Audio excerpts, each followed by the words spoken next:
계속해서 김광삼 변호사를 모시고 얘기를 나눠보겠습니다. 어서 오십시오, 변호사님. 네, 안녕하세요. 네. 조국 전 법무부 장관에 대해서 드디어 이제 구속영장이 청구돼 있는 상태입니다. 실질 심사가 뭐 한 4시간 정도 걸린 것 같더라고요. 네, 오전에 이제 10시 반쯤 시작해서 가장 큰 쟁점들이 어떤 것이었을 거라고 보십니까? 제일 중요한 것은 이제 조 전 장관이 이제 감찰을 이제 무마했느냐, 예. 아니면 뭐 중단했느냐, 종료했느냐. 이거 어휘가 굉장히 좀 다르긴 하지만 예. 그 과정이 있어서 조 전 장관이 그런 결정을 할 수 있는 것이 조 전 장관의 어떤 재량의 범위에 있었느냐. 예. 그럼 조 전 장관 입장에서는 이 정도의 비위 정도라면 충분히 나는 그러한 결정을 내릴 수 있다. 그걸 지금 조 전 장관 측에서 이제 정무적인 판단이라고 얘기를 하잖아요. 예. 자신이 수석으로서 재량의 범위에 있었다는 것이고 검찰의 입장은 그게 아니고 감찰이 상당히 진행이 됐고 범죄의 비율가 나타났음에도 불구하고 예. 이걸 외부로부터 청탁을 받고 무마 중단시킨 게 아니냐. 그러면 감찰이 계속 이어져 가야 하는데 민정수석으로서 권한을 남용해서 예. 이걸 중단시켰기 때문에 직권 남용이다 이렇게 검찰은 주장을 하고 있는 거죠. 조국 전 장관의 어떤 입장부터 좀 자세히 들여다봐야 될 것 같습니다. 일단 영장 실질심사에 이제 들어가기 전에 간단하게 발언을 하고 들어갔습니다만 전체적인 내용으로 봐서는 감찰 중단이라고 하는 것 자체가 하나의 프레임이다. 그게 아니고 네. 감찰을 했고 더 이상 진도가 나갈 수 없어서 이걸 그러면 그 기관에 이첩시켜서 거기서 마저 처리하게 하라는 그건 감찰이 계속 진행이 된 거지 이게 왜 중단이냐 아마 이런 얘기인 것 같습니다. 변호사를 통해서도 이제 일문일답을 했어요. 예. 그래서 조 전 장관 측에서 주장하는 것은 감찰을 어느 정도 했는데 예. 그 감찰을 하다 보니까 이건 충분히 종료할 수 있는 사안이다 이렇게 얘기를 한 거죠. 예. 그렇기 때문에 본인 입장에서는 지금 오늘 좀 새로 나온 얘기 중에 하나가 네. 보고를 4번을 받았다는 거죠. 예. 그런데 지금 4번째 보고가 최종 보고냐 아니면 중간 보고냐 이제 그 부분에 대해서도 상당히 검찰과 언쟁이 있었던 걸 보입니다. 4번째 보고 자체가 최종 보고였다고 하면 예. 조국 전 장관 측에서 주장하는 것은 그 중에서 어떻게 할 것인지 선택을 해야 하게 되는데 예. 그건 민정수석으로서 선택을 한 것이라는 거예요. 그래서 어떤 선택을 했냐면 금융위에다가 통보하는 그런 선택을 했기 때문에 예. 이건 당연히 조 전 장관이 할 수 있는 이야기다, 할 수 있는 일이다 이렇게 주장을 하고 있는 거죠. 그리고 그 안에서도 일단 청탁을 받은 건 맞다. 그것이 정무적 고려에 영향을 미친 건 맞는데 예. 고려의 요소였다는 거예요. 그러니까 청탁이 결정적으로 받았기 때문에 내가 중단을 한 게 아니고 나는 정무적 판단으로서 감찰을 종료하려고 했는데 그 중에서 판단하는 요소 일부 그것이 청탁에 영향을 미친 건 맞다. 그렇기 때문에 이건 나의 그런 그 당시에 독단적이고 예. 정확하고 정당한 판단이었다 이렇게 주장을 하고 있는 거죠. 일단 검찰은 이거에 대해서 사안 자체가 상당히 중대하다. 왜냐하면 청와대 정무 판단을 하는 청와대의 감찰 쪽에다 뭔가를 압력을 넣거나 청탁을 넣었다면 어차피 국가에 상당히 힘 있는 인사들이 뭔가를 좌지우지했다는 뜻인데 대단히 중대한 사안인데 여기에 대해서 그만두고 그냥 여기서 마무리 짓자고 했으면 이건 제가 심한 재질이 나쁜 거다라고 보는 것 같습니다. 근데 검찰 자체인데 외부에서 영향이 왔다고 보고 있는 것 같아요. 왜냐하면 예. 처음에 이제 감찰을 승인한 것도 조 전 장관이었거든요. 그리고 감찰을 계속 하라고 하고 또 불러서 조사하라고 지시하는 것도 조 전 장관이 있기 때문에 적극적으로 이렇게 감찰을 지시를 하다가 왜 갑자기 감찰을 종료하느냐. 예. 그것은 외부에서 지금 언론에 나타난 바와 같이 뭐 친문 실세들에게 부탁을 받아서 이걸 대충 마무리하는 게 아니냐. 예. 그러면서 아마 그런 것 같아요. 뭐 특감반원이랄지 아니면 이제 백원호 전 민정비서관이랄지 박형철 비서관에 대해 조사를 했었잖아요. 네. 그래서 특히 박형철 반부비서관의 이야기에 의하면 외부에서 전화가 참 많이 와서 힘들다 그런 얘기도 했었고 예. 그리고 이건 수사 의뢰해야 한다고 박 비서관이 얘기했음에도 불구하고 조 전 장관이 그걸 일종의 하지 못하도록 한 게 아니냐 이제 그런 주장을 하고 있는 거죠 검찰 측에서는. 근데 정무적 판단이라는 게 도대체 어떤 뜻이냐? 이게 정무적 판단이 정말 속하는 일이냐? 이걸 보려면 그때 당시에 결국 이렇게 하기로 합니다고 뭐 이렇게 정리된 보고서나 최종 결재한 어떤 서류 같은 게 있지 않겠습니까? 문건 같은 게 그게 없나요? 그런 문건들이 있었는데 예. 지금 나오는 이야기는 그와 관련된 자료를 다 폐기를 했다는 거예요. 폐기다. 그래서 검찰 측에서는 이건 증거 인멸하기 위해서 한 것이 아니냐 이렇게 검찰은 얘기를 하고 있고 조 전 장관 측에서는 그 폐기 자체는 민정수석실에서 굉장히 관행적으로 1년 이상 지나면 예. 필요 없는 문건은 다 일괄적으로 폐기를 했다. 그래서 이걸 증거인멸할 의도가 있었던 건 아니다. 이렇게 주장을 하고 있죠. 근데 이 부분은 중요한 부분이 돼요. 예. 왜냐하면 만약에 증거인멸 의사로서 이걸 폐기했다고 하면 사실은 영장에 굉장히 영향을 많이 미칠 수 있거든요. 구속영장 발부에는 상당히 큰 네, 증거인멸과 요인이군요. 관련해서. 예. 근데 그렇지 않고 이전에도 그런 서류들을 관행적으로 1년이 지나면 예. 폐기를 했다고 한다면 이건 이제 증거인멸 행위로 볼 수가 없는 거죠. 네.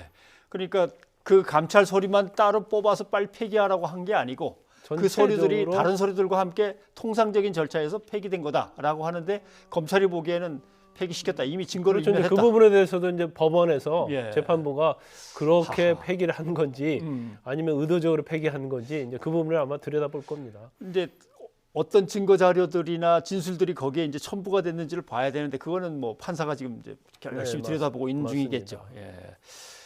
어떻습니까? 이 과거에 우병우 전 민정수석과 네. 비교할 때 고위공직자의 명백한 어떤 비리가 있을 때는 이걸 갖다 반드시 처리를 하고 조치를 취해야 된다라고 하는 게 민정수석의 어떤 직무라고 한다면 이 직무를 제대로 수행 안 했다는 건데 그거하고 비교가 이렇게 바로 될 수 있는 일단 겁니까? 그 뭐 근본적인 것은 뭐 어떤 고위공직자의 비리에 대해서 발견을 하면 예. 당연히 감찰을 해야 하는 거죠. 그래서 감찰한 결과에 의해서 비위 사실의 정도가 법적인 책임을 물을 수 있으면 수사기관에 의뢰하고 예. 경우에 때는 감사원 아니면 관계기관에 통보하는 건 맞아요. 그런데 지금 언론에서도 우병우 전 수석과 비교를 많이 하는데 네. 이건 좀 단순 비교하기는 굉장히 어렵다고 봐요. 그렇습니까? 왜냐하면 우병우 전 수석에 대한 부분은 직무유기입니다. 예. 그래서 K 미르스포츠재단의 범죄 행위가 있음에도 불구하고 하고 거기에 대해서 감찰을 안 했다. 예. 감찰을 하다가 중단됐다는 게 아니에요. 예. 감찰을 하지 않은 것에 대한 거거든요. 그리고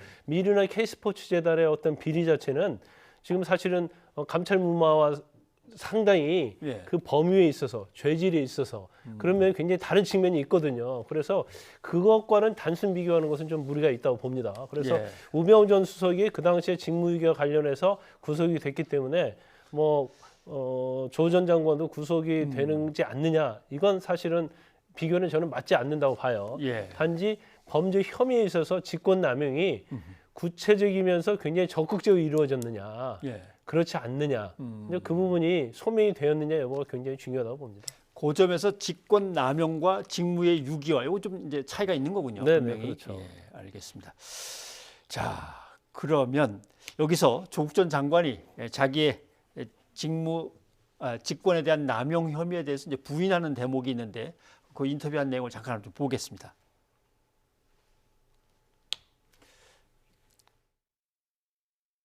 네 번째 조사 결과 보고서에서 바로 감찰을 계속할 것인지 아니면 감찰을 종료하고 수사 의뢰할 것인지 감사원으로 보낼 것인지 소속기관으로 보낼 것인지에 대한 의견을 밑에서 올려서 그 중에 하나를 선택했던 거다. 따라서 이것은 감찰 중단이라는 것은 처음부터 잘못된 프레임이다라는 것을 설명을 드렸고요. 조 민정수석은 누구로부터 청탁 전화를 받은 적이 없고 오히려 박 비서관이나 백 비서관으로부터 여기저기 청탁성 전화들이 온다라는 이야기를 전해드렸습니다. 그럼에도 불구하고 감찰은 계속됐고요. 청와대 내에서 정기적으로 그런 것들을 처리하는 과정에서 1년 후에 진행된 것이고 그런데 그걸 마치 증거인멸의 프레임에 넣어서 이 사건에 대해서 마치 구속수사가 필요한 것처럼 몰아가고 있다. 예, 혐의의 중대성을 따지거나 할 때 박 비서관이나 백 비서관이 전화를 받았다, 청탁을 받았다는 것과 그게 조국 수석한테 직접 왔던 거다. 이 두 개에서 차이가 있습니까? 저는 별 차이가 없다고 봐요. 예. 왜냐하면 백원호 전 비서관이나 박형철 비서관이 전달을 해서 그거에 영향을 받아서 또 중단을 했다고 해도 결과는 마찬가지잖아요. 결국 중단한 게 문제지. 그렇죠. 예. 본인이 전화를 받아서 중단한 것도 마찬가지인데 본인이 전화를 받아서 중단했다고 하면 예. 이건 약간 더 영장 심사에 있어서 불리하게 좀 작용할 수 있다고 는 봐요. 예. 하지만 중요한 것은 제가 아까 말씀드린 것처럼 이걸 충분히 법적 책임을 물어야 함에도 불구하고 종료를 했느냐 안 했느냐 그 문제에 관한이기 때문에 예. 이거 자체는 아마 이제 그런 것 같아요. 아마 저 변호사가 저런 얘기를 하는 이유 중에 하나가 예. 지금 조 전 장관이 전화를 많이 받아서 마치 그만둔 것처럼 돼버리면 조 전 장관이 굉장히 영향력을 행사해서 아하. 독자적으로 일방적으로 한 것처럼 예. 보일 수 있잖아요. 밑에서는 좀 더 해야 되겠습니다라고 하는데도 그리고 불구하고 그 차이가 있어요. 그러니까 아까 뭐 제가 차이가 없다는 것은 죄가 인정되는 걸 전제로 할 때 얘기하는 예, 거고, 그래서 그걸 전화를 받아서 하지 못하도록 했으면 직권남용이 완전 되는 거고, 아 내가 전화를 받았는데 이렇게 하고 정말 괴롭습니다. 이거 좀 무마할 것 같아요. 만약 그런 얘기를 같이 했다고 한다면 예. 또 직무유기가 될 수 있는 거거든요. 그래서 법률적으로는 차이는 좀 많이 있지만 결과적으로 조 전 장관이 가장 정점에 있는 위치에서 구체적으로 그런 전화가 왔는데 그래도 우리는 조사를 해서 예. 수사기관을 의뢰해야 합니다고 밑에서 얘기했음에도 불구하고 거기에 대해서 부정적으로 지시를 했다고 한다면 이제 죄가 인정될 가능성이 크죠. 그냥 변호사님이 이렇게 짐작해 보시기에 윗선의 이런저런 청탁이나 다른 옆에서 다른 곳에서의 청탁이라는 것에 어떤 증거가 남아 있겠습니까? 누가 어떤 식으로 청탁했다라고 하는 거예요. 우리가 이제 구체적으로 나오는 게 윤건영 국정상황실장, 예. 뭐 김경수 경남지사 이렇게 얘기가 나오고 있고 이미 조사를 받은 걸로 알려져 있습니다. 예. 그래서 이제 거기에 대해서 뭐 유재수 전 부시장과 관련된 뭐 포렌식에서 나와 있네 없네 이제 그런 얘기들 많이 떠들고 있어서 그게 정말 증거로 남아 있는지 안 남아 있는지 모르겠어요. 예. 그렇지만 만약에 이제 청탁을 받았다 하더라도요. 그 당시에 여러 가지 비유 사실의 감찰의 정도에 비추어 봐서 예. 이것을 수사기관에 의뢰할 정도 아니었다고 한다면 청탁했다 하더라도 별 의미가 없어요. 예. 그런데 비유 정도가 굉장히 그 당시 감찰 결과를 보면 비유 사실이 정말 심했다. 이건 정말 수사 의뢰할 정도였다. 그럼에도 불구하고 청탁을 받았다고 하면 청탁 영향력이 있는 거죠. 예. 그래서 조 전 장관 오늘 영장 심사할 때 그 청탁을 한 것 자체가 고려 대상이긴 하지만 요소로서 좀 작용을 했지만 내아의 정무적인 독단적인 판단이었다. 정당한 판단이었다. 이제 그렇게 주장한 걸로 알려져 있죠. 네. 자 이제 이 부분이 뭐 결국 하이라이트입니다. 영장이 발부될 걸로 보십니까? 안 될 걸로 보십니까? 그런데 어느 쪽이 저도 조금 이제 더 키우십니까? 방송을 참 많이 하고 예. 이제 영장 신청하면 대부분 발부될 확률이 높다, 낮다 이런 식으로 얘기를 하는데 예. 이건 굉장히 어려운 문제예요. 그래서 일단 제일 중요한 부분은 범죄 혐의가 소명이 되느냐 하거든요. 죄를 지었다고 의심할 만하냐? 아니냐? 그렇죠. 그래서 범죄 혐의가 소명이 되면 영장이 발부할 가능성이 큰데 예. 이제 범죄 혐의가 소명이 됐다 하더라도 이게 사안의 중대성이 또 커야 하는 거거든요.